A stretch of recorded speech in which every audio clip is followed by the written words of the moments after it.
tonight. Patients have a right to actually choose who their physician is. What the new Lloydminster Hospital care model means for patients. And we were feeling a little pressured that we needed to do something. Vermillion receives millions of dollars in funding to upgrade critical infrastructure.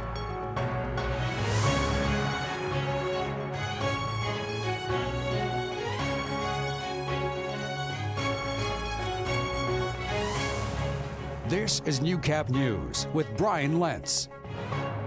Good evening and thank you for joining us. After a delay of a few months, the Lloydminster Hospital will soon be implementing its new connected care model for admitted patients. The new system employs hospitalists, local doctors who work exclusively at the hospital for a week at a time with a team of other healthcare professionals to care for admitted patients. Officials say the connected care model will improve patient outcomes, but there's been some confusion in the community about how the model will incorporate family physicians. The connected care model has seen success in Regina and Saskatoon and will soon be coming to the border city. However, for those concerned about how their family doctor will fit into the new model, there is still some confusion. We were more led to believe that the family physician would be consulted maybe, but not necessarily, and that they would have to be under the care of one of the hospitalists. But in a letter obtained by Newcap News, Saskatchewan Minister for Rural and Remote Health Greg Ottenbright says it is always a patient's choice whether a hospitalist or their family physician provides their care. Lori Noyes from the Lloydminster Hospital says they will be informing each admitted patient how the new model works. Patients have a right to actually choose who their physician is. If they insist that they have their family physician, there would be a lot of conversations, and we actually would, present them all of the benefits of this team-based connected care. She says if a patient chooses their family physician, that doctor must then follow the connected care process and act like a hospitalist, attending and following up with the patient at regular intervals. Though Dr. Saeed says the connected care model will benefit the community, he still has some concerns.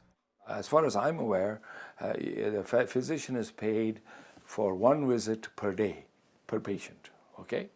Now, that is the regular family physician. So there has to be a different compensation model also for the family physician if you expect them to go 2 or twice a day for non-emergent reasons. I think the hospitalist addition in our community is probably a positive one, but it needs to work with the patients and with the family doctors.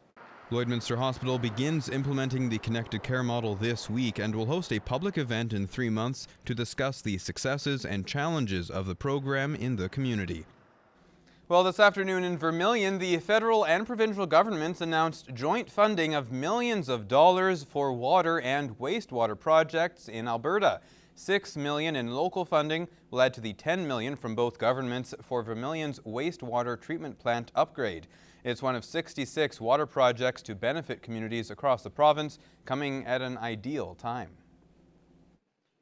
By investing now, we get cheaper prices on the tenders. As the tenders come in for roads and projects like water and wastewater projects, the prices are lower, so it's a good time to invest in infrastructure, but it also keeps Albertans working. In addition to ensuring increased capacity and cleaner water back into the environment, the investment aims to boost the economy. To make sure that along with having a clean environment, clean waters, we're also growing the economy, creating jobs for the middle class and building a stronger opportunities for those who are working really, really hard. Mayor Carolyn McCauley was grateful for the support from both governments as the treatment plant was likely to not pass inspection after next year. So we were feeling a little pressured that we needed to do something, and this funding makes this all possible for us. With this announcement, McCauley says the next big project for Vermillion is to improve recreation facilities. Well, a new exhibit at the Lloydminster Cultural and Science Centre explores how one crop helped Lloydminster grow into the city it is today. The LCSC began hosting Canola, a story of Canadian innovation, on Saturday. The exhibit gives visitors the opportunity to learn more about canola's many uses. For our canola portion of the exhibit, they can expect to see an in-depth look at canola and how it grows, how it's manufactured, how it's produced, and what it goes into. Squazotto says Lloydminster's roots in the canola industry made it the right choice to host such an exhibit. This came from the Canada Food and Agriculture Museum, and we basically said this is an exhibit that is incredibly important to us here in Lloyd. Because we have our own canola plant, this was something that we felt would really resonate with the community. The interactive exhibit will be on display until April 15th and is suited for all ages. Well, for the last 14 years, a local nonprofit organization has given dancers in Lloydminster an opportunity that is typically only offered in large cities across the country. As Michaela Henschel reports, their efforts not only support local talent, but local businesses too. For the last 15 years, Dancing on the Border has worked to bring a one-of-a-kind opportunity to dancers in Lloydminster. Not only do dancers get to showcase their hard work on their home stage at the festival, but they also get to learn from some of the best in the business. To be able to bring that caliber of instructor here to Lloydminster, from Vancouver, Toronto, they've come from LA in the past as well as New York. To be able to do that for this local area is wonderful too. Events like Dancing on the Border wouldn't be a success without the support from the community, something the organization recognizes, which is why it's important to them to keep it local. All of the items that we sell at our festival come from local businesses. We bought them from local businesses. All of our trophies, all of our medals also come from local businesses. So we're able to give back that way as well. Because the organization is a nonprofit, all of the money goes right back to the art. Every penny that we get from dancers and from the people that donate to us as well, local businesses and local people as well, goes directly to the dancers, directly to our summer camp to benefit the dancers. The organization is still looking for local sponsorship to support this year's event and the dancers who take part. It means everything. We couldn't possibly do this festival or the summer camp for these kids, and it's just an amazing opportunity. And it's local. Michaela Henschel, Newcap News. When winter comes to the Midwest, many people swap out their quads for snowmobiles for recreation. But as we see in this week's edition of Retrospect, it's important to think ahead and be safe before hitting the snow.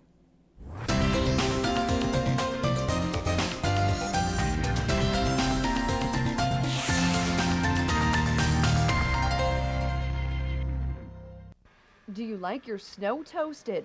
Sneaky fast? Rock your wool socks off.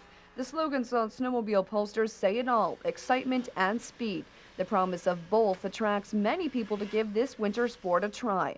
And while it can provide a lot of fun for the whole family, it's also a pastime that can become deadly.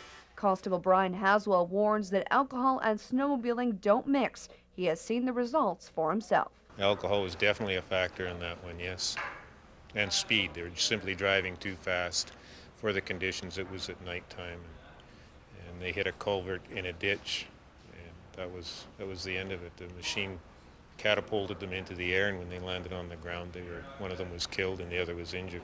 20 years on, snowmobiles continue to get faster and more powerful, and officials warn it's important to understand your machine. Know your sled, understand what size of sled you have and how fast they are, because they are a very powerful machine. You need to make sure you're wearing the proper equipment, the helmet, the goggles. Namier says to get permission before traveling on someone's property and make sure you understand the terrain and potential hazards. My advice, the biggest advice, is stay off the lakes. I know they look frozen, but there's open patches still in some places where there's a spring-fed water's going into there, and you want to stay away. That's all for Retrospect. This is Newcap Sports. When the Hillman Hitmen played their final game in 1989, many in the community never expected a team to return to the tiny Saskatchewan community. It wasn't until 2008 when one man resurrected a team that has since had its share of success over the last 10 seasons. Friday, the team gave back to a man that gave it so much. Lance Phillips with the story. Given the success Hillman's experienced in senior hockey, it's hard to believe the community was without a team for nearly 2 decades. That is, until Brad Simons brought senior hockey back in 2008. Friday, the community of Hillmond and the Hitmen honored Simons for all his hard work and dedication to Hillmond senior hockey.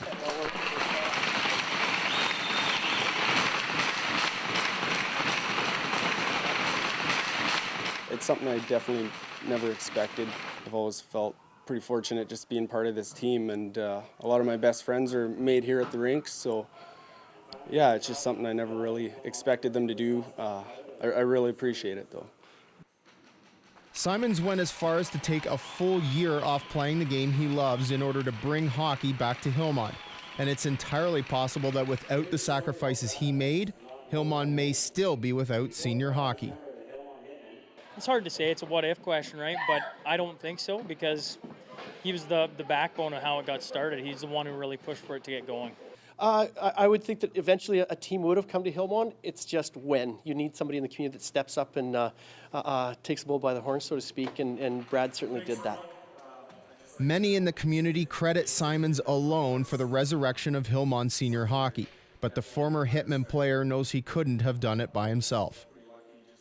We all kind of had an idea, but we had a good group of people, and for the most part we still have the same group with our board, and it's been a lot easier with a lot of help with the right people, and everyone has the right intention to help out and want to be a part of it. The guy showed up to the rink and did everything on ice he absolutely could, and then in the after hours had his wife and his mom at the very beginning on the board to help, do the money side of it, to find sponsors, to cleaning up the bar, to staying and closing the rink up. It's just been such an instrumental part of the entire organization. I think he exemplifies Hillmond. He's a selfless guy who doesn't mind shorting himself in terms of time and energy to do good things in the community, such as bring a senior team here. So a very, very strong asset to Hillmond and to this hockey program. Lance Phillips, Newcap Sports.